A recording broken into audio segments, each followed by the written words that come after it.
Programang patuloy na naninindigan sa katotohanan, katarungan at katwiran. Gaya po ng tinatayuan ng programang ito, mahalaga ang pamamayani ng hustisya at katwiran sa ikatatagumpay ng ating bansa. Sa gitna po ng mga usapin ng korupsyon na bumabalot ngayon sa sambayanan, napapanahon na nga ba ang isang bagong revolusyon na kung tawagin ay Revolution of Righteousness? Ano nga ba ito? At paano ito magiging isang katuparan? Panoorin po natin ang ulat na ito. Sa loob lamang ng ilang buwan, sunod-sunod na mga issue, pangyayari at kalamidad ang sumubok sa Pilipinas at sa mga Pilipino. Mga pananalanta ng bagyo, malawakang pagbaha, mga landslide at iba't ibang mga trahedya. Pinakahuli na rito ay ang magnitude 7.2 na lindol na yumanig sa Central Visayas at nag-iwan ng mahigit 200 buhay at pagkasira sa maraming mga estruktura. Maliban sa mga natural disaster, higit na niyanig ang Pilipinas ng kontrobersiya sa malawakang korupsyon sa pamahalaan. Halos bilyon-bilyon sa kaban ng bayan ang nauwi lamang sa kamay ng iilan. Ito ay sa gitna ng malawakang kahirapan sa buong bansa. Sa gitna ng mga isyong ito, marami sa mga Pilipino, bagamat nagtatanong, ay nanatiling matatag, nananalangin at nagmamalasakit para sa bansa.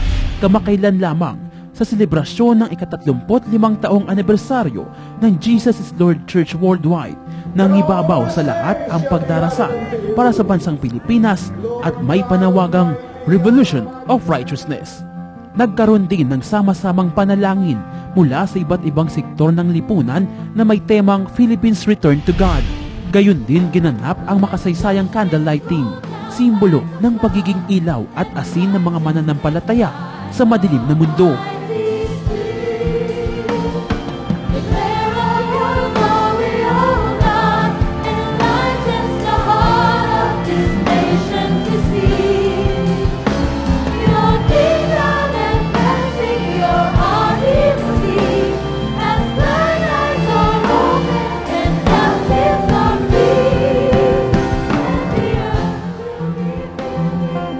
Nakapanahon na sa ating bansang Pilipinas na talagang yung Revolution of Righteousness na talagang hindi siyang mangibabaw ngayon sa ating bansang Pilipinas. Diba, Revolution for the Righteousness. Ano ba yung kailangan na maging strength ng bansa natin sa oras na nagigipit tayo? Talagang kailangan natin ang revolusyon, pagbabago, hindi sa pamamagitan ng pakikidigma, kundi revolusyon sa pananalig sa mababago ang ating kinabukasan. Magkaroon na tayo ng move na magkaroon ng righteousness, ng change para sa ating bayan. Sa gitna ng mga pagsubok na kinakaharap ng bansa, gaano nga ba kahalaga ang pagkakaroon ng Revolution of Righteousness? Sino ang mangunguna rito? At paano ito isasagawa? Patuloy na tumutok dito lamang sa programang naninindigan sa katotohanan, katarungan at katwiran. Diyos at Bayan.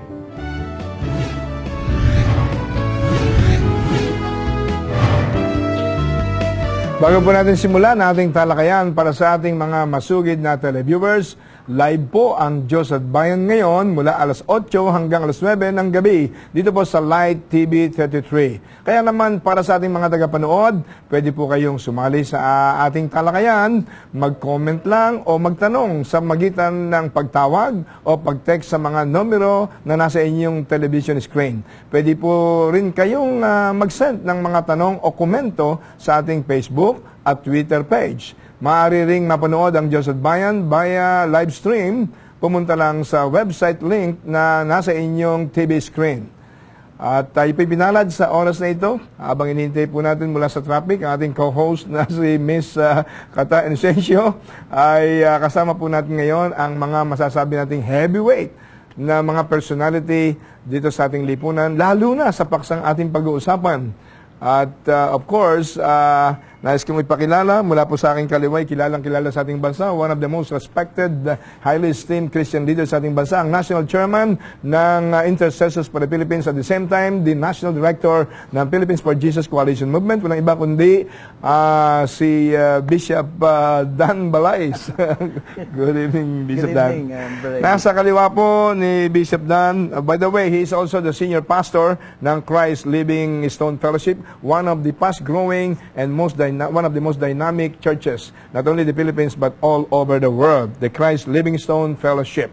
At nasa kaliwa po niya ay kilalang-kilala po ng lahat din, sapagkat panahon pa ng first quarter storms ay kilalang-kilala ang babaeng ito.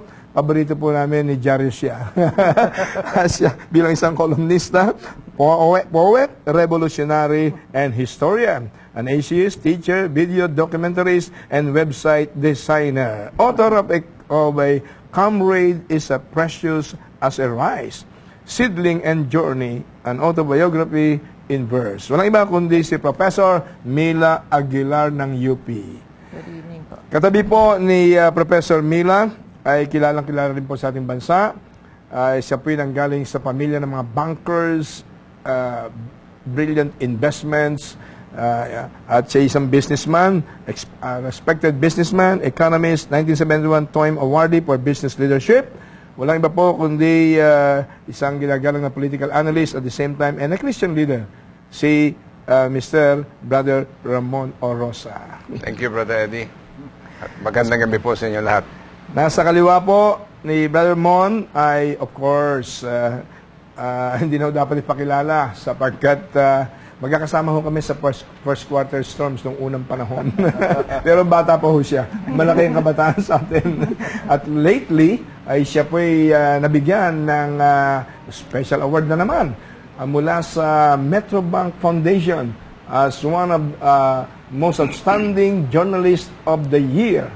One of the most outstanding journalists of the year ay walang iba kundi ang ating ginagalang na radio broadcaster, columnist ng Philippine Star and Philippine Star ngayon, si Mr. Jarius Bondo. Good to see you again, Brother Eddie. Kumusta kayong lahat, Pilipinas? Well, siguro, ang unang, by the way, gusto ko lang pong pasalamatan sa oras na ito ang lahat ng sumama doon sa 35th anniversary ng JIL Thanksgiving Celebration sa Luneta noong pong October 25th. Bigla hong nawala ang aking tweet. Kahapon lang ho nabalik after 10 days. Kaya hindi ako nakapagpasalamat sa social media. Maraming salamat po sa inyong pagdalo sa nasabing historic Thanksgiving celebration with one major purpose, and that is giving honor and glory to our living God. At the same time, ay nagkaroon po tayo ng hindi lamang pasasalamat sa katapatan ng Panginoon sa for the last 35 years sa JIL Church Worldwide Ministry, kundi yung pong second part, napakahalaga po yon sa future ng ating bansa, present and future, yung po tinatawag na Philippines Return to God, Sacred Prayer Assembly. Pinangunahan po ito ng leadership ng Intercessors for the Philippines for the Body of Christ sa pinangunahan po ng nasabing National Chairman Bishop Dan Balais na kasama po natin ngayon. Siguro, Brother Dan, may paliwanag mo sandali from the spiritual standpoint, yung team ng, hindi lang ng JIL, kundi lahat ng nagmamahal sa Diyos at sa bayan, the urgency for the so-called revolution of righteousness. Yeah, napaka-timely, Brother Eddie, kasi ang bansa natin na dumadanas ngayon ng napakaraming kalamidad at saka yung man-made calamities like yung mga scandals natin sa ating political arena. And kaya yung call niya po nung anniversary talaga is very, very timely, na kasabay din ng Philippines Return to God Sacred Assembly. Ito po, kasi sabi po ng Bible, Brother Eddie, sabi sa Proverbs 14:34, sabi ron, righteousness exalts a nation, but sin is a reproach to any people. Ito ay, righteousness po is a universal principle na ang Diyos mismo ang nagbigay ng pamamaraan paano ang mga bansa ay mamumuhay. Alam natin yung Ten Commandments, no? Yun ang pinaka pamantayan ng tinatawag na righteousness, because righteousness is defined in the Bible as right standing with God, meaning kung ano yung pinag-uutos ng Panginoon na pamamaraan ng pamumuhay, yun ang ating gawing pamantayan. ng ating pamumuhay sa ating sosyedad, no? Kaya ito po ay napakahalaga na bumalik tayo doon sa pinakapundasyon. Sabi rin ng Psalm 89 verse 14, sabi ron, righteousness and justice are the foundation of God's throne. Truth and mercy go before Him. So, yung katuwiran, righteousness, at saka yung katarungan, yun daw ang pundasyon ng pamumuno ng Diyos. Kumbaga, ito yung binigay na commandment kay Adam na pamahalaan ang mundo. Pero merong pamantayan ng Panginoon, Brother Eddie, na ito ay dapat pamahalaan ng may katuwiran at may katarungan at katotohanan. So ito ay napaka-foundational principle na kailangan maging pamantayan ng ating bansa. Lalong-lalo na, ating bansa ay tinatawag na the first Christian nation of Far East. Dapat ay halimbawa tayo sa katuwiran, sa righteousness. Pero ang nangyari nga ay hindi ganoon, kaya itong revolution of righteousness really, a fight to reestablish righteousness bilang pundasyon ng ating bansa. Salamat, Bishop Dan. Matang natin ang ating one and only lady rito ngayon, si Professor Mila Aguilar. Nakilalang isa sa mga brilliant columnist noong panahon ng martial law, before and after, no? Bilang isang dating revolutionary, historian, ano ang pananaw mo sa call ng mga nagmamahal sa Diyos at sa bayan na the urgency for revolutionary righteousness in the light of your background, in the light of your sense of history, and even in the light of your burning desire to see our country to be restored to her lofty position, if not as number one in Asia before 1943, but one of the greatest nations in this part of the world.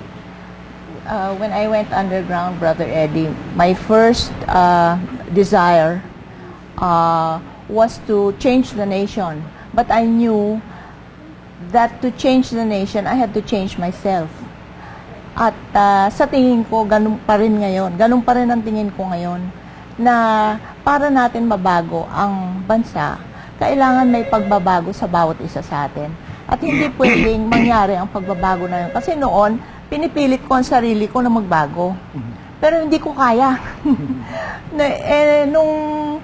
Nung natanggap ko si Jesucristo bilang aking Panginoon at tagapagligtas, doon lang nagsimula ang tunay na pagbabago ko. Medyo matagal na proseso, pero isa-isa kong kinailangan na isurrender ang mga kasalanan ko, ang mga masasamang tendensya, yung halimbawa, yung impatience, o ang daming masasamang tendensya, hindi po ba? Kinailangan ko munang isurrender lahat-lahat.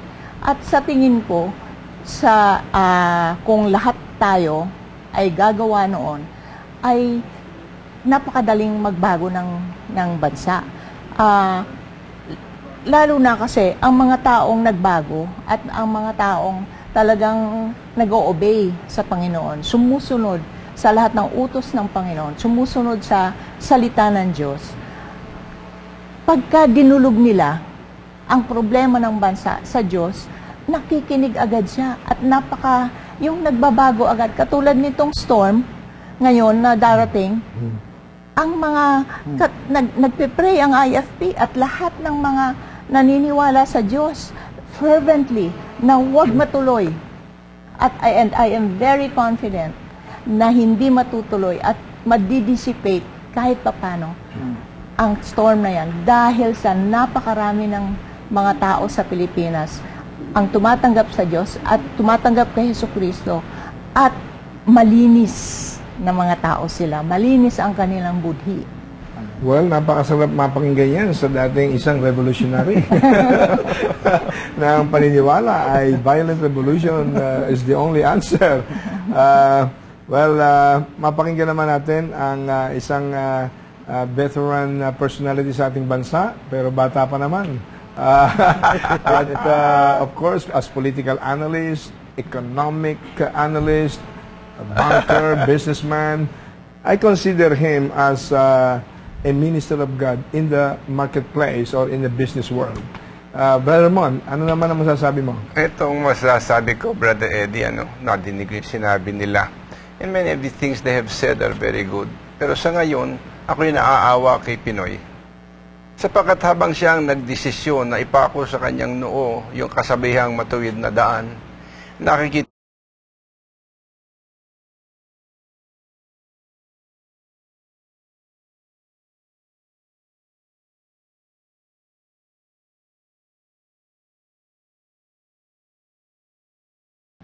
ang pinakamalaking krisis natin ngayon ay sapagkat nasusubaybayan ng bayan na hindi pala siya nakahanda na gawin kung ano ang tama. Ngayon, kailangan nating makita. Ang matuwid na daan, ang ibig sabihin niya ay napakasimple. Hindi ka gagamit ng mga political reasons kung ba't ka gagawa ng bagay. Gagawin mo lahat para sa kabutihan ng bayan. Hindi question na ikaw ay liberal o ikaw ay nasyonalista o ikaw ay ganitong partido. In other words, when you do that, I don't think na i-realize nila ang implikasyon ng matuwid na daan. Kung ito ay magiging political slogan lang, I am telling you, he will go down he will go down for the rest of his term. Pag nakita ng taong bayan na ito pala ay goyo-goyoan lang. So ito ang krisis natin ngayon. Is he prepared? That is why you hear even many talks na ang maski na ang militar daw ngayon nag-iingay. Because nakikita nila parang hindi seryoso ang Pangulo. At nakikita mo ngayon ang maraming perception management moves na ginagawa. Because politics is perception. It's not the truth. Ang hinahangad ng taong bayan, katotohanan. Ngayon. But on the other hand, everybody's asking, sinong mamumuno? You are correct. Walang bayan na nagiging matino. Only individuals are. Pag enough individuals become righteous in their own way, sa kanilang sariling bakuran, pwede nating sabihin, naging matuwid ang bayan. Kanya, kung nagtataka sila, huwag na kayo sana tumingin kung saan pa. Tingnan mo na lang yung bakuran mo at sariling buhay mo, at sikapin mo ngayon na gawin ang tama at matuwid. Doon sa iyong bakuran, when everybody and most people are willing to make that and to do that, kasi alam mo naman kung ayaw mong magsuhol, walang magagawa yung gustong magpasuhol Kung ikay maninindigan sa tama, ano magagawa nung kabila? Ngayon, handa ba tayong tanggapin ang konsekwensya ng paninindigan? Dito ngayon ang problema, ang spiritual. Gano ba talaga ang tiwala natin sa Diyos? Talaga mang natitiwala tayo sa Kanya o mabilis lang tayo magsabi, ay, mahal ko si Kristo. Ay, naku, matibay ang pananampalataya ko. Pero yung hindi ka pwede magsalita ng pananampalataya nang walang tiwala dito kayo natin magkakaroon ng krisis yan sa buhay ng bawat isang Kristiyano. Aasa ba ako sa sarili ko at ganamaparaan ko o magtitiwala ba ako sa Diyos? Amen. That is the crisis, the personal crisis that many Christians will have to face. And as you have made that call for a revolution in righteousness, ang dapat na response ng taong bayan dyan o ng mga Kristiyano, amen, whatever the cost, I will stand for truth and righteousness. Whatever the cost. Well noted, Brother Mon. Kasi, Brother Eddie, wala namang gagawin kang matuwid na walang konsekwensya. There is always a price. There's always a price. You have paid that price, my brother. Sa ating mga discussion, talagang mahalaga yung genuine faith in God. And kasi kung wala kang genuine faith in God, wala kang fear of God. Pag wala kang fear of God, all undesirable things are possible to be committed.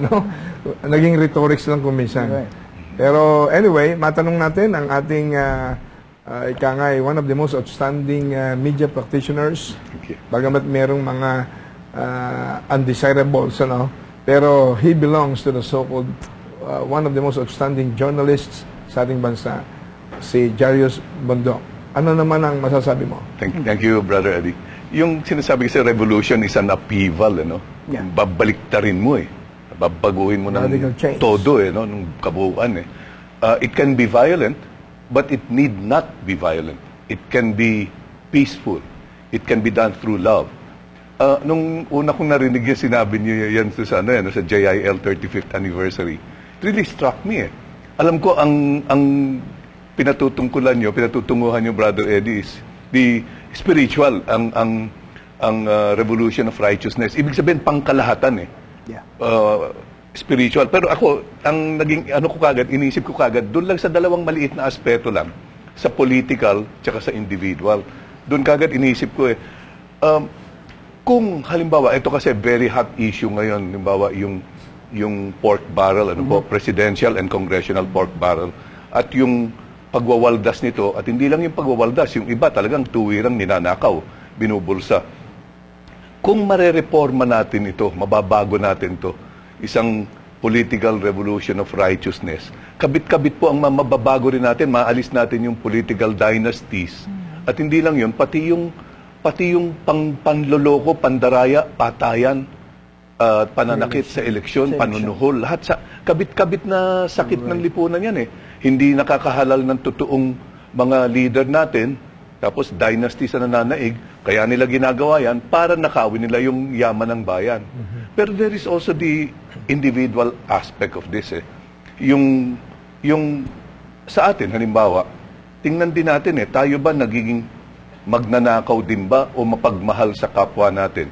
Halimbawa, yung nangyari sa Cebu at Bohol, nalindol na nga yung mga tao, may mga pumapapil pa, na may mga politiko, at meron naman mga private individuals, nag-aagawan ng eksena, imbis na lahat taus-pusong tumulong. Yung grabing baha sa Luzon, recently, sinasabi, kagagawa niya ng mga squatter kasi binabarahan nila yung mga waterways. Ganun ka palalo naman yung mga sinuwerte na magkaroon ng sariling bahay. Hindi ba natin iniisip na gusto ba nilang tumira doon? Ayaw din naman nila yung kondisyon na ganun eh. Meron talaga yung mga rich squatters, yun namang mga yan, pabrika ang tinatayo, tinatambakan nila yung mga estero, magtatayo sila ng mga pabrika. Inisip ba nila naman yung kapakanan nung mga mababahang lugar? Or doon sa Mindanao, yung mga landslides, halimbawa, inisip ba nung mga opisyales na pag pinayagan nila yung mga yung pagkakwari dyan, miya't-miya maguguho yung hillside at mamamatay yung mga tao ron. Ito naman, nangyayari ngayon, halimbawa yung sa I'll try to close na. Yung halimbawa, tinutugis yung mga kababayan natin sa Saudi Arabia because of the Saudization policy ngayon, nagkakaroon ng sigalot sa loob mismo ng mga consulates and embassies natin. May mga kababayan tayo na sinasabi, tulungan niyo ako, Pilipino ako, kailangan. Meron naman, ang sinasagot naman sa kanila mga tigaron, hindi ka naman nagbabayad ng buwis eh. Tapos kung utusan mo kami rito, kala mo taxpayer ka, exempted nga kayo sa buwis eh. Nagkagano na. Imbis na yung pagmamahal ang manaig eh. But if we all believe that if we all pull together, kahit anong relihiyon, magkapit-bisig tayo, baguhin natin yung sistema natin, and it should come from each of us. Magmahalan tayo. Yung sinasabi, yung pamagat nga ng programa nyo, Diyos at Bayan, then we as a nation, isang bayan, mapapalapit tayo at tutulungan din tayo ng Diyos. At mapapalapit din tayo. Well, salamat, Jarius. Yun nga patong-patong ang problemang bumibisita sa Pilipinas eh. Opo. Hindi pa nakakaalis yung isang bagay, nakapila na dalawa eh. Bakit nangyari ito? Samantalang ang Diyos ay totoo. He hangeth the earth upon nothing. Job 26 verse 7. Hindi naman hangad ng Diyos maghirap tayo, di ba? But we are doing it to ourselves. Our leaders are stealing the money that should go for development projects. Tayo rin naman, kanya-kanya. Alam mo, Jarius, one point, tingnan mo lang ha. Ang perang ninanakaw sa budget is about 2 to 300, some say as much as 4 to 500 billion a year out of the budget, 25%. Ang inuutang ng gobyerno because of deficit is about 2 to 250 billion a year. That means pinapatong yan sa cargo ng mamamayan na bayaran yung utang na yan. This is why ang utang ng pamahalaan ngayon lampas 5 trillion. Ayun pala, nanakawin ng senador, lalakawin ng congressman, lalakawin ng ganito, lalakawin ng ganun. Aba, ganun, doon lang pala nagpupunta yung... Tapos, yung deficit na yan, dapat sa lugar ng mabawasan at mawala so that the government can live according to its means. Hindi ka naman pwedeng mabuhay nang wala ka ng ginawa kundi mangutang eh. Pero alam mo... laki-laki na ng utang eh. Okay, babalikan natin yan, Before the the adoption of this team sa JIL 35th anniversary, long before the expose nitong mga scandal sa pork barrel, kung saan-saan, pagkatapos itong bagyo, nakapila, baha, itong unnecessary violent war sa Mindanao, itong earthquakes, etc., etc. Talagang bago to nangyari, several months ago, nilagay na ng Diyos sa puso ng leadership ng JIL. Bigyan din yung team na Revolution of Righteousness. Ngayon, specifically, dito sa scandal ng pork barrel, meron nagsasabi, okay, kung i-abolish natin ang pork barrel, sino ang hawak ng public funds? Sino ang mag-execute, mag-implement ng utilization ng public funds? Siguro, daanan lang natin to sa ating pagbabalik. At wag po kayong alis, magbabalik po agad ang No Holds Barred program ng Diyos at Bayan.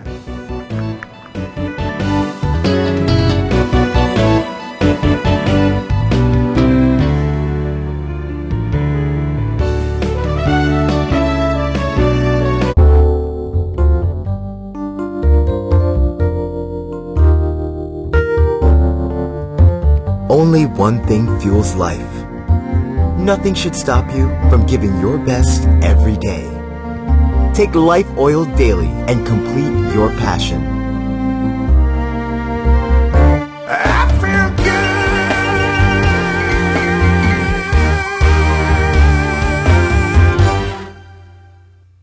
Glorious Industrial and Development Corporation is the maker of Glorious Blend Coffee, Sweet and Fit Stevia, and many more. Available in all leading stores nationwide.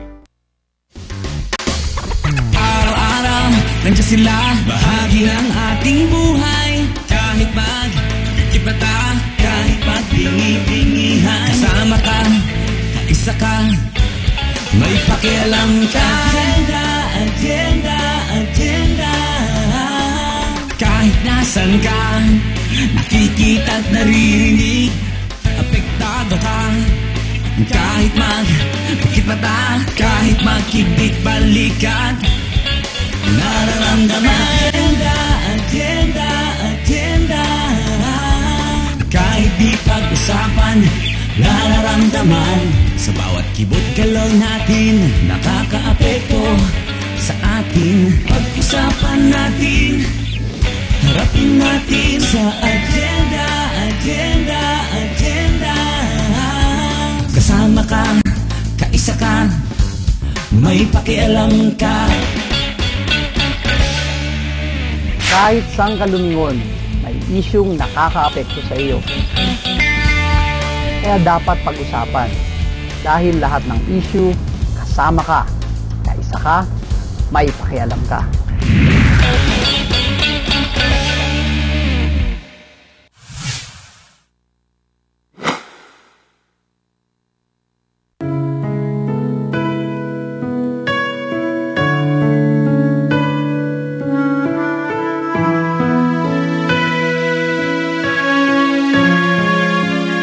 Lapit lang po sa Panginoong Hesus, makatatag po kayo ng kagaanan sa Kanya. Sino man ang nasa mabigat na kalagayan, iabot niyo po ang inyong kamay.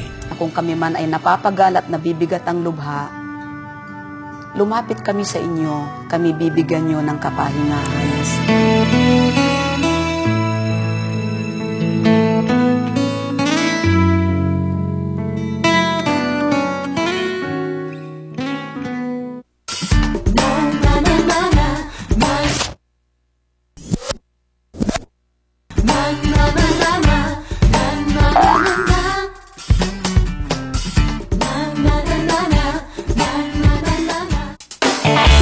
Busog kayo sa mga isi-share na Filipino recipes ng ating mga kaibigang chef.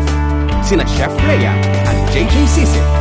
Sarap, sulit, at Pinoy na Pinoy sa Sarap Pinoy.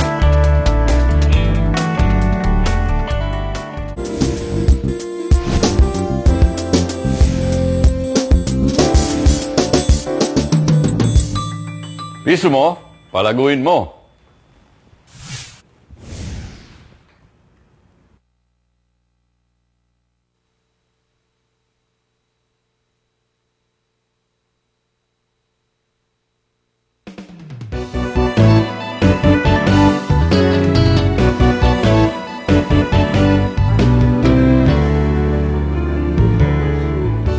Nagbabalik po ang No Holds Barred program ng Diyos at Bayan sa paksang Revolution of Righteousness. At tayo po ay magpapatuloy sa ating, bago natin puntahan ang ating hanging question kanina, ay dumating po ang ating hinihintay, naging biktima ng traffic, ang ating brilliant yet so anointed co-host, si Miss Kata Inocencio. Welcome. Thank you very much po, Brother Eddie. Ang hirap pala pagka-live ang programa, nahahalata kapag ikaw ay nanilate. Pero we're so blessed dahil ang Diyos at Bayan ay live na. Kaya kayo pong mga nanonood ngayon, lalo na sa live stream at ngayon din mismo sa Live TV 33 mga nanonood, pwede ho kayo makilahok sa ating discussion ngayon at talaga naman naririnig nyo ang ating mga bisita, ang lalalim at ang lalaman ng kanilang mga sinasabi tungkol sa ating topic na Revolution of Righteousness. Brother Eddie, sa katunayan may mga kababayan tayo na tumawag na. Siguro bigyan daan na natin yung mga komento at mga tanong ng ating publiko sa ating programa ngayon. Mula sa Cainta, si Mea Medina, ang tanong po niya, what is the significant role of the church in times like this? In what way does the church or can the church influence our government in this kind of revolution? Similar question po from Sergeant Vargas. Tama po ang sabi ni Bishop Dan Balais na dapat ituro ng lahat ng pastor, ministro at maging ang mga pari sa simbahan ang Exodus 20 verse 3 to 5 about idolatry. At para rin kay Bishop Dan Balais, ang dami mong fans, Bishop Dan, is revolution of righteousness same as the revolution of churches? Paano po talaga masasabi na righteous ang isang church or isang bansa? This is from Aida of Isabela. Uy, kumusta kayo dyan sa Isabela? And finally, masasabi ba natin na kapag ang namumuno sa atin ay hindi galing sa isang church, pastor man ito o pari o lingkod ng Diyos, hindi na magiging righteous ang ating bansa? Mahihirapan bang bumangon ang bansa sa hirap at pasakit ng mayayaman o ng mamamayan? From Quezon City, si Rosie Adahar. Ayan. Bago natin balikan yung hanging question ngayon, siguro immediate response lang dito sa tanong mula sa public. Meron bang gustong... Brother Eddie, yung sabi sa Micah 6:8 kasi, sabi ng Lord sa Israel, pero ang message niya for the whole mankind, I have shown you, O man, what I require of you, to do justly, to walk humbly, and to love mercy before your God. So, righteousness, justice, mercy, at saka truth, these are universal principles na hindi kayo na kailangan Kristiyanong bansa. Tulad sa Japan, sa Japan o South Korea, na predominantly ay Buddhist o Shintoism, yung mga namumuno sa kanila ay pag pagbintangan pa lang, ay talagang yung iba nagsisuicide na Yung parang hindi nila mabata yung kahihiyan na sila ay nabahiran ng duda ng mga tao. Pero sa atin, kagaya nga sabi ng dating Finance Secretary ni Presidente Ramos, Bobby Ocampo, sabi niya, sa ating bansa ay kakaiba kasi normally pag bulok na yung isang prutas, hindi mo na paproblemahin yun kasi malalaglag na lang. Sabi niya, but in the Philippines, sabi niya, ay bulok na yung prutas, nakadikit pa, yuyugyugin mo pa yung puno para malaglag, hindi pa rin nalalaglag. So parang lumayo na tayo doon sa pamantayan ng Panginoon. And of course, address ko nga yung question, yung church, yun ang tagapagturo ng righteousness. Ito yung priest at saka prophet ng isang bansa. Yan ang role ng church, mga Catholic man or born again or Christian. Ito yung role natin. In fact, si Cardinal Tagle, siya ay naghingi ng tawad sa Panginoon publicly na hindi na turuan yung mga kababayan nating Pilipino na nag-fail ang church, which is a Catholic church, and of course tayo na evangelical, na turuan ng righteousness. So, righteousness must come from the prophets and the priests. That's in Ezekiel 22, verse 23 to 30. God is looking for righteousness. At may konsekwensya ang pagsuway sa batas ng Panginoon. Yung kalamidad sa Deuteronomy 28. Ang mga sumpa ay darating sa inyo kapag hindi nyo sinunod itong aking kautusan. Tayong Kristiyanong bansa na dapat magiging modelo, ayun nga, sabi ng ating mga panelists, magsimula sa ating sarili. Kaysa mag-point ng finger, magsimula sa sarili natin. So, doon sa Ezekiel 22, for example, Brother Eddie, sabi the prophets, the priests, the princess, and then the people. Tapos sabi ng God, I sought for a man who would make a wall and stand the God before me on behalf of the land. I found none. Then I pour out my judgment upon the land. So makita natin yung kasalanan ng mga tao, maging church command, prophets, priests, princes, these are the civil rulers, government, and the business people, those who have control over society, and then the people in general. Pag wala nakita ang righteousness ng Panginoon, then the consequences of violating God's law, dadating sa atin eh. Kasi parang spiritual law is like the natural law na pag binayolate mo, gravity, you cannot violate that. It's a universal principle. May konsekwensya if you violate the laws of God. Alam mo, naalala ko, Bishop Dan, sa lahat natin dito, yung Ezekiel 22, nagkaroon ng conspiracy. Yes. Ang mga princess, prophets, mga religious leaders, business leaders, political leaders, lahat ng leaders halos ng buong society nagkaroon ng conspiracy for wickedness. Kaya sabi ng Diyos, naghahanap siya ng matuwid. Katulad ng panahon ni Abraham, kung merong makitang 50 na matuwid at matapat sa Panginoon, hindi niya gugunawin Sodom and Gomorrah. Wala siyang makita, kahit 45, kahit 30.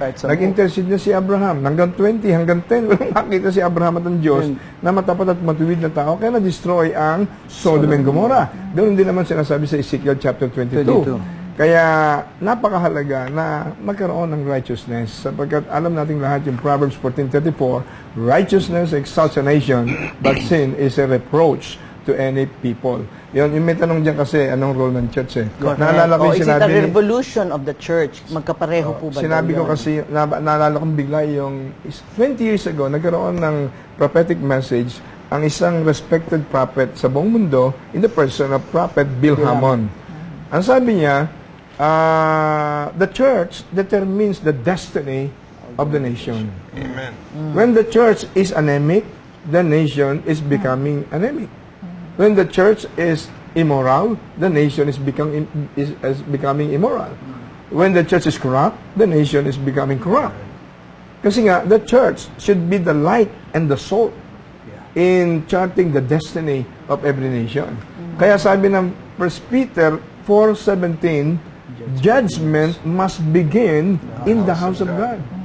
Na bago natin i-judge ang mga politiko, bago natin i-judge ang mga business people, bago natin i-judge ang bawat membro at leader ng bawat pillars of society, tingnan mo natin sarili natin, if we belong to churches, to the body of Christ, baka doon sa, kaya sabi ng Diyos may sabi, judgment must begin in the house of God. So, I believe lahat tayo talagang panahon na yung sinabi ni Jarius kanina, magkaisa, kapit-bisig. Isa-isa itong bansa natin eh. Ibangon natin at pagtulong-tulungan natin, kalimutan ng mga personal vested interests. Alam mo, Brother Eddie, I was just wanted to bring out one point as far as the churches are concerned. It is important for the church to realize that this is just not a numbers game. Number one. Number two, the church must learn what is the prophetic destiny of this nation and be the instrument to bring us and the people into the fullness of that prophetic destiny. Ngayon, kung ang church is preoccupied with buildings and numbers and money, maliligaw ka talaga eh. Pag wala silang prophetic sense of destiny about what we are here, what is the church for? What is its purpose, especially in these end times? Ano ba talaga ang hangarin ng Panginoon? You know, di ba sinasabi nila, without a vision, people perish. So if the leaders in the churches have lost their prophetic vision, how can they possibly shepherd the people to fulfill the divine destiny of the church? Summarize ko lang, Brother Mon, very clear ang prophetic destiny ng Pilipinas. Yung fulfillment ng total Great Commission. Evangelization as well as transformation ng various pillars of the society so that the Philippines will emerge as a blessed nation of God. Psalm 34 verse, yung nakalagay sa pinagpala ang bayan, Psalm 33 verse 12. Nakalagay yun sa peso Sa lapi denomination natin. ngayon eh. Inaprubahan ni President Pinoy sa first year niya, no? Yung suggestion ng Bangko Sentral ng Pilipinas, of course, sa pangunguna ng isang brilliant and yet anointed Deputy Governor, Brother Diwa Gonigondo.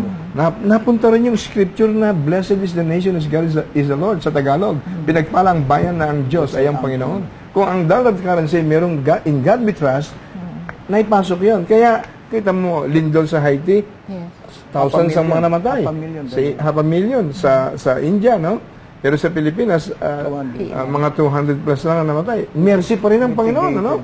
Kaya napakahalaga na magbalik loob ang tao sa Diyos, eh.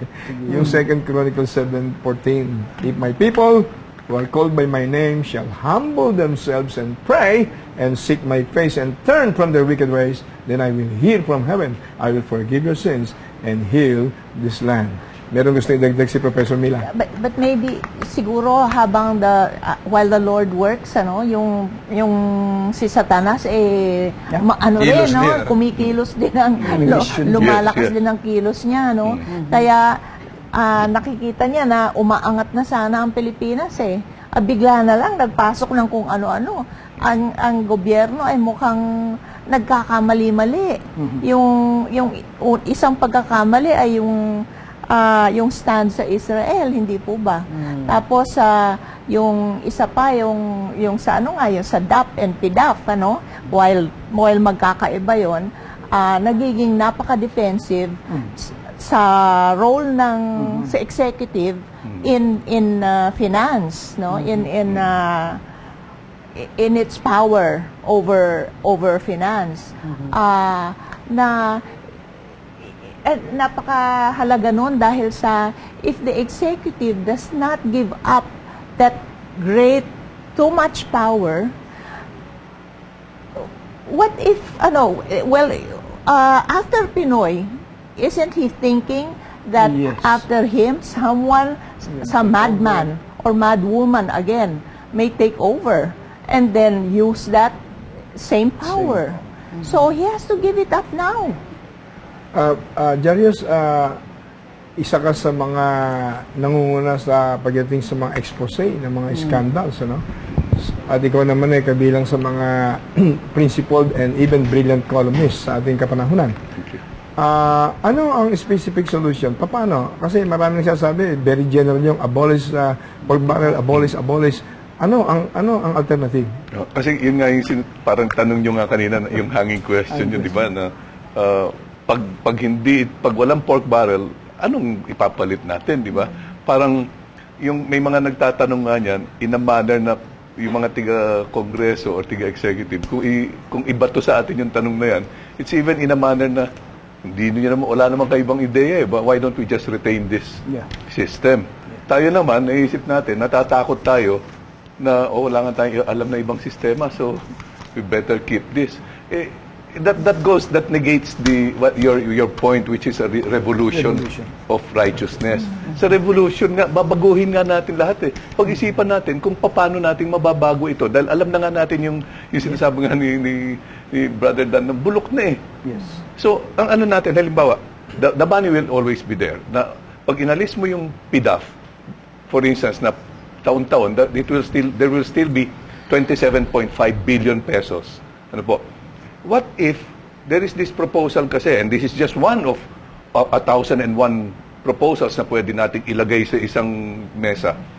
What if gawin natin bottom-up budgeting, tinatawag. Mula sa masa tayo, mula sa mga NGOs, mula sa civic organizations, magpupulong-pulong kasama yung mga local officials, bubuo tayo ng national budget based sa alam nating kailangan sa kanya-kanyang lugar. Kanya-kanyang munisipyo, syudad, probinsya, lilinangin yan hanggang umabot sa taas. And then, pag-uusapan lahat yan, naka-line item ngayon, walang lump sum, naka-line item na ibababa rin sa atin, papa-aprobahan sa Kongreso. Siyempre, kailangan merong governing body na mag-a-approve niyan. Tapos, ibabalik din sa atin, alam natin kung saan gagastahin. And dahil ibabalik sa atin at galing sa atin, makikita natin, meron tayong mga modern ways to check through internet, through Facebook. Ginasta ba ng tama ito through instant messaging and mga cellphone cameras natin? makikita natin kung ginasta o hindi ng matuwid itong yung pera na ito na pinag-usapan naman natin na dapat dito gastahin. Alam mo, nung senatorial candidate si Ms. Cata Inocencio ng Bangon Pilipinas, yan ang pinaglalaban ng Bangon eh. Yung line budgeting, absolute transparency and accountability. May dagdag nga ako eh. Kapag plunder, ibalik natin dati yung dati, ang plunder, may death penalty. Bakit hindi ibalik? Dahil nasa Bible eh. Lahat ng heinous crimes. Ha? Kaya iba, walang takot eh. Pag nawala na yung fear of God, walang takot sa Diyos, walang takot sa impyerno. Manhid na eh. Sa akin, alam Brother Reggie, sa akin, miski hindi nga, wag muna ngayon halimbawa, kung hindi natin maibalik agad by law, by legislation yung death penalty, there is something we can do immediately. Ostracize them. We can ostracize our leaders na alam natin nagnakaw eh. But why can't we not ostracize them? Kasi may mentalidad tayo na mahihingan ko ng pera ito, ba't Pero hindi ba nangyayari na yan, Jaryo, sa reklamo nga ng mga... Sarili pa rin. Nangyayari na yan sa media, di ba? Yun nga ang reklamo ng mga pinangalangan na mga senador na sila daw ay being tried by publicity. So now they're financing a counter-campaign. Okay. And they filed a counter-suit also. So hindi pa ba sila ostracized? Alam mo, ginagawa dati yan eh. Hindi ba pag nakikita mo sa publiko, boo! Pero there is something more fundamental eh. Kasi maski anong sistema mo lagay dyan, hindi ka pwede magaranti ang hindi magkakaroon ng corruption. What we are trying to do is minimize it as much as possible. Pero ang bedrock niyan, which is contained in our Constitution, kailangan mapasa yung Freedom of Information Bill. Ang problema dito, pinangako ni Pinoy yan. Pero siya mismo ayaw gawin. At marahil, nung panahon pa ni Gloria ito, pinasaya ng lower house, binaboy ng speaker, ni Nograles. Dineclare system session even when there was a quorum. Hindi tuloy na tuloy yung pagpasa, that was one of the last chances. But it became a political promise of Pinoy when he was campaigning. Ipasa yan. But the moment he got into office, nag-iba. The whole problem here is, how much information do you want to know? Because kung tutuusin mo, we have enough watchdog agencies from COA, etc. If they are really given the ability to do their job properly, including increase the number, you know that COA is only 2,000 inspectors. Wow. How can that look at the whole nation? Hindi pwede. So much corruption in the LGU. Who will review? I mean, the other problem, of course, is of course, this is common knowledge, maraming miyembro ng COA kasangkot na sa problema. Pero hindi mo maitatago na eh. Hindi mo maitatago. Para sa akin nga, kasi ang ano ko, personal style ko, as an investigative journalist po is, I need a document. So I will beg, steal, or borrow a document that I can from which I can start an expose of corruption in this agency, for instance. Pag walang Freedom of Information Act, itago nyo sa akala nyo, maitatago nyo, meron at meron pa rin makakakuha ng dokumento from inside at iiitsa sa mga investigative journalists. At hindi na lang po kami ngayon. Because of social media, everybody now has the opportunity to become an investigative journalist. Pag-aaralan ng bawat isa sa atin, you don't need to know how to write, or hindi kailangan mahusay kayo magsulat or ano. Miski ininyero kayo, doktor kayo, kung meron kayo alam doon sa DOH, sa DENR o sa DPWH, ito yung kalokohan na nakita nyo yung dokumento, ipopost nyo ngayon sa social media, tulong-tulong kayo mag-expose niyan. Mapapahiya, mabubuking, mabibisto yung mga magnanakaw, yung corrupt, di ba? Mahalaga talaga na yung effective system may apply. Kasi meron nang nagsabi sa akin, kahit sino pa humawak ng pondo, yung tinatawag na pork barrel, inalis mo sa mga lawmakers who are directly liable, directly accountable sa taong bayan. Kung ang hawak naman pare-parehong mga tao rin na walang pagmamahal sa bayan, walang pagmamahal sa Diyos. Pinalitan mo lang yung collar. Ikot din yung problema, vicious cycle. Kaya napakahalaga talaga para sa akin yung genuine revolution of righteousness. Pumasok yung righteousness sa puso ng sambayan ng Pilipino, lalo na sa mga leaders ng different pillars. Dahil yung righteousness, nagsisimula yan doon sa 2 Corinthians 5:21. Jesus Christ, who knew no sin, was made sin for us, so that we who are dead to sin should be made as the righteousness of God in Christ Jesus. So, kapag tayo na kay Christ Jesus, naging believers tayo ni Jesus, tinanggap natin si Jesus, matapos tayo magkaroon ng genuine repentance, huhugasan tayo ng dugo ni Jesus, the blood of the Lamb, shed in Calvary, papasok ang Holy Spirit, yung ating puso na patay, manhid na dahil nga sa kasalanan, dahil sa original sin, will suddenly be cleansed by the blood of Jesus, and be made, will be regenerated, made alive. Yung nakalagay sa Bible na born of God or born again. Kaya sinabi ni Jesus yung John 3:3 unless a man is born again, he cannot see the kingdom of God. You may have all kinds of religions under the sun, pero pag hindi mo naranasan yung pagpasok ng God's righteousness sa puso mo, kahit na puro maganda sinasabi mo, maging rhetorics lang eh. Kasi matagal ng panahon pa nung beyond Marcos regime eh. Pinag-uusapan na natin itong corruption eh. Puro magagandang mga pangako ng bawat region eh. Ba't lalo yata tayong nababaon? Kung magsama-sama po para sa akin, Brother Eddie, magsama-sama yung mga Pilipino na merong magagandang hangarin, ano po, as you said, mga righteous, ano po, makakabuo sila ng sistema na mape-prevent o unti-unting mababawasan ang katiwalian. And that kind of system will again breed more men of righteousness. Kumbaga, parami ng parami, yung mga matitino. Tapos, yung mga dumadaming yun, gagawa na naman at i-improve na naman yung sistema para, in other words, yung it's system and individual at the same time. Pero ibig mo sabihin, Jarius, kailangan ang iboboto ng taong bayan na mamumuno ay tiyak na mga taong may righteousness sa buhay nila. Hindi yung... Maghintay pa tayo ng 3 taon. Ang aking punto rito sa ngayon, paano natin makakayang patibayin ang loob ni Pinoy na gawin ang tama? Kasi nandyan na siya. Iyon ang tingin kong unang purpose natin. Alam natin kung anong gusto, alam natin kung ano hinahangad natin. Hindi natin siya inaakusahan na siya'y nagnanakaw. Hindi niya kailangan depindahan ng sarili niya na hindi siya magnanakaw.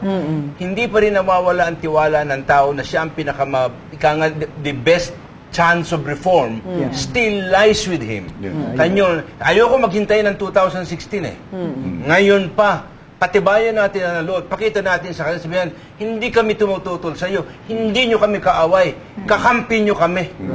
Sa paggagawa ng tama at matuwid. Kailangan magkaroon ka ng tibay ng loob sapagkat kami ang susuporta sa iyo. Absolutely, Brother Mon. Diba?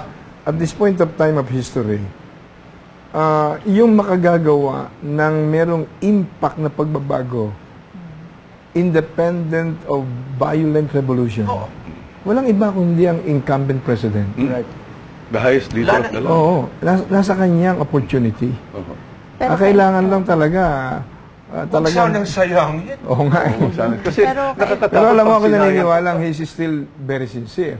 Pag sinayang pero yun nga, kapag ang mga decision ay nagkakaroon ng for political interest of some people around him, nababago na yung daang matuwid. Kailangan maging long-term ang view niya. Kasi nandyan ang lahat ng research, nandyan ang lahat ng studies, kung ano ang kailangan ng Pilipinas. Kailangan meron na tayong programa na hindi lang 5 years ahead, hindi lang 10 years ahead, kundi 20 years ahead. Ano ang mga pangangailangan natin 20 years ahead? At pinoprograma na natin mula ngayon kung paano patutungo doon. At lahat ng ano na yan, ng mga PDAP na yan at DAP na yan, magagamit tungo doon. Pero alam mo, tama yung sinabi ni Brother Mon kanina. 3 years. Oo nga. We have a window of opportunity that we cannot afford to miss. Palagay ko, hindi lang si Brother Mon ang nagmamadali, maging ang Panginoong Diyos nagmamadali dahil sa sunod-sunod na mga kalamidad na natural calamities na pumapasok sa atin. Maging hindi natural, yung nangyayari sa Saudi, halimbawa, puwersahang pinaalis yung mga unrighteous, undocumented Filipinos. Parang wake-up call. Pero kailangan din naman ng tamang response sa media kasi very powerful ang fourth state right? Katulad dapat bigyan ng further enlightening guidance ang national leadership. Kasi kapag ang national leadership sa pangulo ni ating Pangulong Pinoy nalilito tuloy ko minsan yung mga advices siguro niya dahil sa atake kaliwat kanan, dapat maghari sa atin patriotism. Kaya palagay ko magbabalik tayo. Mukhang umiinit pa. Lalo, nagsisimula pa lang uminit no? Correct. Isang oras pa siguro, tsaka hindi na tayo makahintay ng 3 taon. Magbabalik po agad ang Diyos at Bayan, ang No Holds Barred program sa ating bansa, matapos lang ang ilang paalala.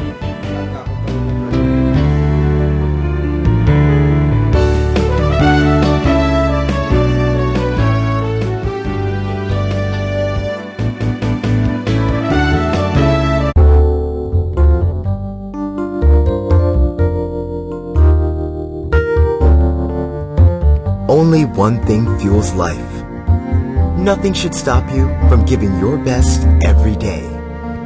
Take Life Oil daily and complete your passion. I feel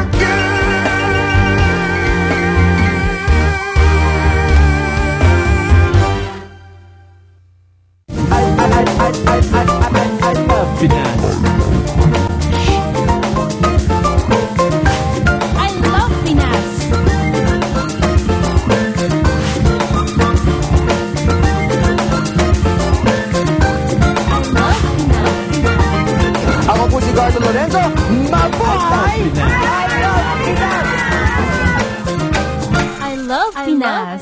Pinas. Ang Biblia po ang susi ng isang masaya, mapayapa at matagumpay na buhay. Ang Biblia ay tinaguri ang love letter ng ating Panginoon. Nadinig ko po na sa silong ng langit ang inyong pangalan lamang ang tanging kaparaanan upang ako ay maligtas. Light up for Jesus!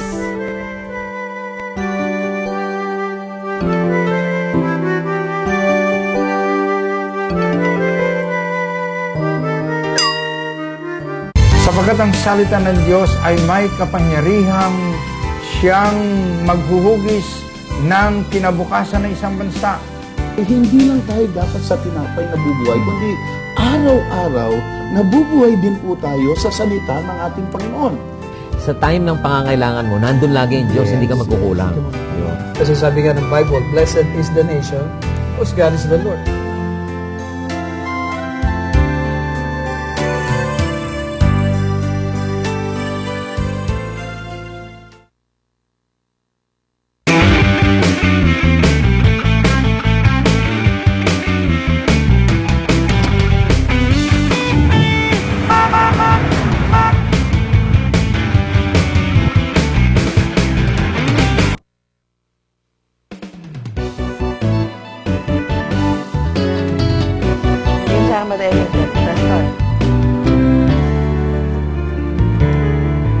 Nagbabalik po ang No Holds Barred program ng Diyos at Bayan sa paksang Revolution of Righteousness.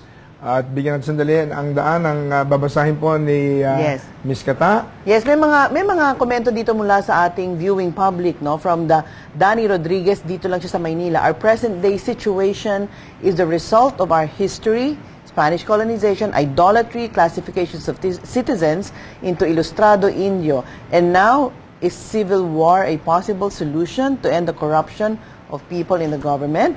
And from Sheila, God bless sa inyo, Brother Eddie, at sa lahat ng inyong guests. Ang tanong ko lang po, kailan po kaya magigising ang mga nanunungkulan sa gobyerno na mga buwaya?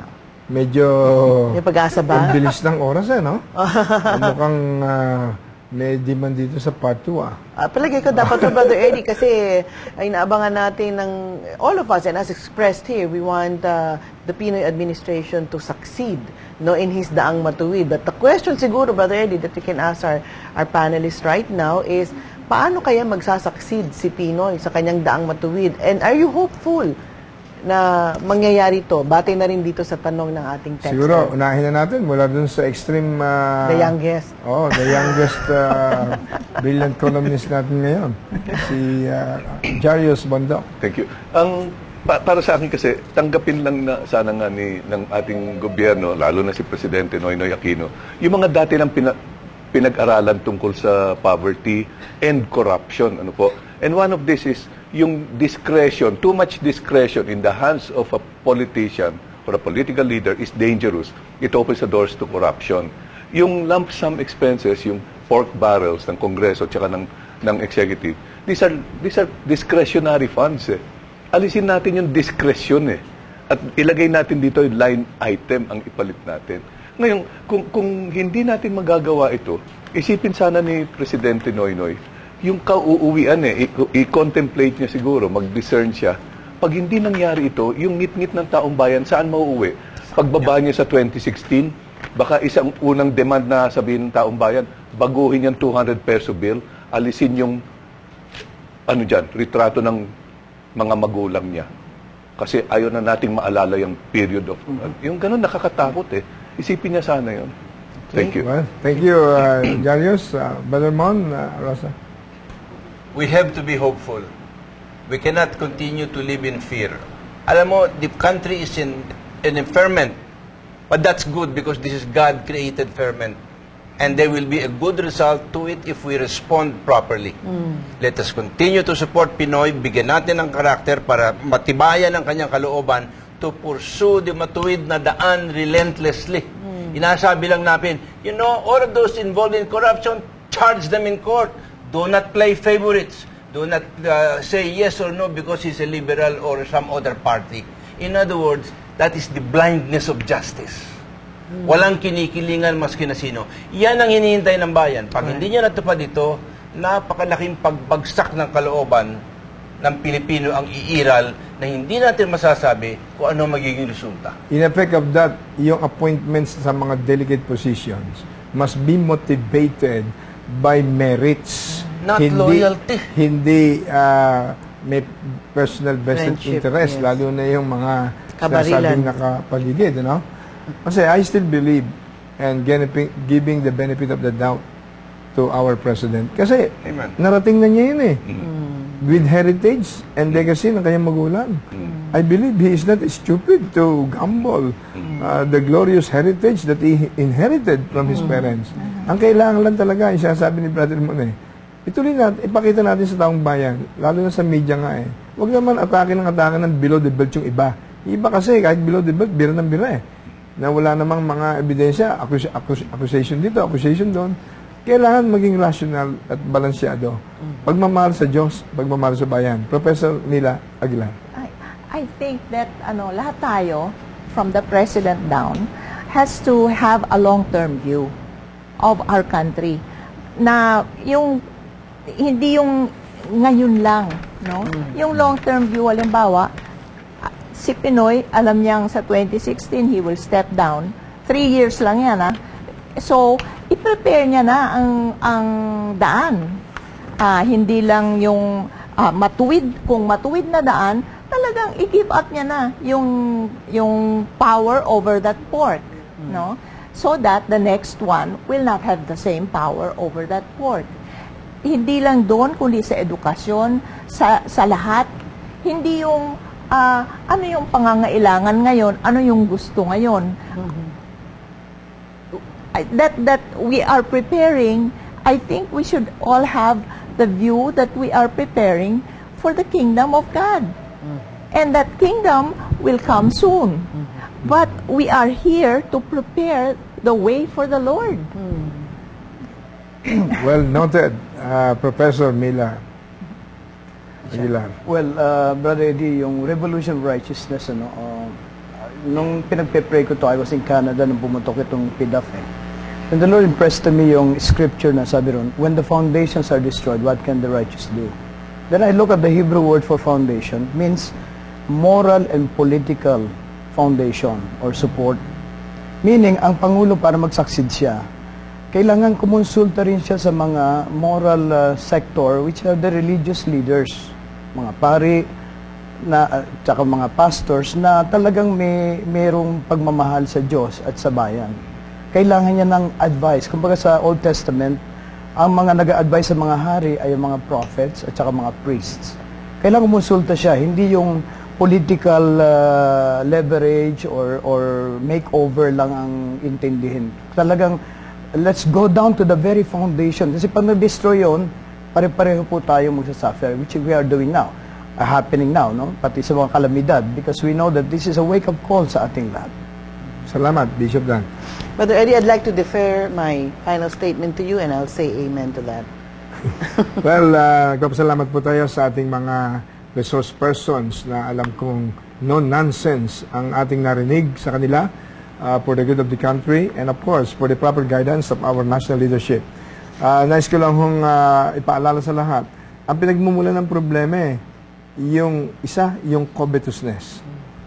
Covetousness for money, covetousness for fame, glory, for position, for power. Naalala ko yung covetousness sa Colossians chapter 3, verse 5. Covetousness is synonymous with greed. And greed or covetousness is idolatry. And God said, those who are exercising this covetousness, spirit of covetousness, or greed, or idolatry, will surely invite God's wrath. Ang bigat yun, God's wrath. Colossians chapter 3, verse 5 and verse 6. Ngayon, yung thievery, yung thieves and liars, nakalagay din naman sa 1 Corinthians chapter 6, verse 9 and verse 10.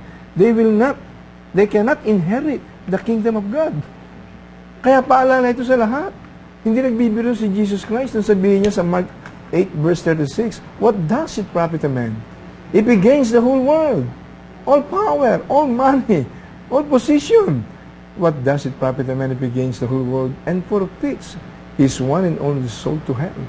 Mabigat po yan. Kaya magbalik loob tayong lahat sa Diyos. At meron hong eternity kasi. Kaya tandaan po natin, the quality of our life in eternity depends on the quality of our obedience and faithfulness in serving God here on earth. If you're in the government, serve with absolute honesty and integrity and excellence. And you are serving God. Kaya, maraming po salamat sa inyong pagsubaybay sa No Holds Barred program ito ng Diyos Bayan. May mga taranungan po sana rito, pero nawalan po tayo ng time. Yun daw in-expose ni Jarius Bundok na Ma'am Arlene. No, pero siguro ho, next time. At muli po, nagpapasalamat kami sa bawat isang sumubaybay and of course sa ating mga authoritative resource persons. At ito po muli si Brother Eddie Villanueva nagsasabing God bless you all and God bless our beloved country, the Philippines. Ako naman po ang inyong lingkod, Katay Inocencio, nagsasabing sa lahat ng bagay dapat talaga uunahin natin ng Diyos at nang bumangon ang ating bayan. God bless you more.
Only one thing fuels life.